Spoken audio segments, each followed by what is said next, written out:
Welcome students to the new course of introduction to computer technology. आज का जो हमारा टॉपिक है वो है सीपीयू। चलिए स्टार्ट करते हैं।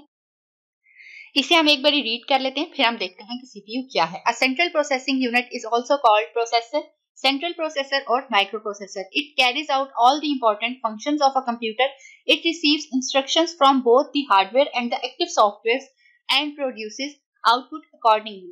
It stores all the important programs like operating system, application software. CPUs also help input and output devices to communicate with each other. Owing to these features of CPU, it is often referred as the brain of the computer. जैसे कि हमें पता है कि CPU को हम abbreviate करते हैं in the form of central processing unit. इसी को हम प्रोसेसर भी कहते हैं, इसी को हम सेंट्रल प्रोसेसर भी कहते हैं और इसके अलावा हम इसे माइक्रो प्रोसेसर भी कहते हैं। ये हमारे तमाम जो जरूरी प्रोग्राम्स होती हैं, जैसे कि हमारे ऑपरेटिंग सिस्टम हो गया, एप्लीकेशन सॉफ्टवेयर हो गए, इन सबको यही जो हमारा सीपीयू है ये कंटेन करता है या रखता है। देन हमारे पास जो सीपीयू है इसी को हम ब्रेन ऑफ कंप्यूटर भी कहते हैं। क्यों? क्योंकि इसके पास डिसीजन मेकिंग जो अथॉरिटी है वो हमारे पास जो सीपीयू है इसके पास होती है। इसके बाद हमारे पास आ जाते हैं components of computer. Component of computer जो है हमारे पास ALU, जिसको हम अर्थमेटिक यूनिट भी कहते हैं, अर्थमेटिक लॉजिक यूनिट। देन हमारे पास कंट्रोल यूनिट है और उसके बाद हमारे पास है मेमोरी यूनिट, जिसको हम MU भी कहते हैं। सबसे पहले हमारे पास आ जाता है control unit. Control unit which make use of electrical signals to instruct the computer system for executing already stored instructions. It controls all the hardware operations on any computer like input, output, storage, processor itself. CU, जिसे हम control unit कहते हैं, ये हमारे जितने भी hardware operations हैं उनको देख रहा होता है, इनपुट, आउटपुट, स्टोरेज, इवन कि आपका जो पूरा प्रोसेसर है उसको भी यही देख रहा होता है। इसके बाद हमारे पास आ जाता है ALU, जिसको हम अर्थमेटिक लॉजिक यूनिट भी कहते हैं। It is the arithmetic logic unit which performs arithmetic and logical function. Arithmetic functions include addition, subtraction, multiplication, division and comparison.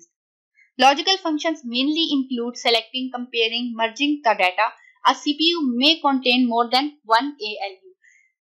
अब ALU हमारे पास क्या होते हैं? ALU की जो फुल फॉर्म है वो हमारे पास है अर्थमेटिक लॉजिक यूनिट। हमारे जो कंप्यूटर सिस्टम में जितने भी अर्थमेटिक ऑपरेशंस हो रहे होते हैं, जैसे कि हमारे पास अर्थमेटिक ऑपरेशंस में हमने अभी रीड किया, हमारे पास मल्टीप्लिकेशन आ जाता है, डिवीजन आ जाता है, सब्ट्रैक्शन आ जाता है, एडिशन आ जाते हैं। इस तरह की जो भी ऑपरेशंस हम कैलकुलेशंस परफॉर्म कर रहे होते हैं उनको कौन देख रहा होता है? हमारा ALU, जो कि अर्थमेटिक यूनिट देख रहा होता है। इसके अलावा हमारे पास जो हम ऑपरेशंस इस तरह के परफॉर्म कर रहे होते हैं, जैसे कि डाटा मर्जिंग, कंपेयरिंग, उसके अलावा less than equal to operation जो हम ये परफॉर्म कर रहे होते हैं, इस तरह की जो भी ऑपरेशंस हम परफॉर्म कर रहे होते हैं वो बेसिकली हमारा जो अर्थमेटिक यूनिट है वो इस सबको कंट्रोल कर रहा होता है। देन सबसे लास्ट हमारे पास आ जाता है memory unit. Memory unit is a component of a computer system. It is used to store data, instructions and information. It actually work as an area of a computer where the CPU stores the data and instructions, and it also known as main and primary internal memory. Memory unit से जैसे कि आपको नाम से ही पता चल रहा है कि यहाँ पे कोई चीज स्टोर हो रही है। मेमोरी यूनिट जो है हमारे पास हमारा जो CPU है इसको यूज करता है for storing their information, instructions, data, everything जो कि वो स्टोर करना चाहता है। ये सब चीजें हमारे पास कहाँ स्टोर हो रही होती हैं? CPU मेमोरी में स्टोर कर रहा होता है। वो मेमोरी हमारे पास इंटरनल मेमोरी भी हो सकती है, एक्सटर्नल मेमोरी भी हो सकती है। देन इसकी फर्दर टाइप्स हैं, प्राइमरी, सेकेंडरी मेमोरी, रैम, रोम, वो सब हम प्रीवियस लेक्चर में देख चुके हैं। ये था हमारा लेक्चर आज का CPU के बारे में। होप सो कि आपको समझ में आया होगा कि CPU क्या है।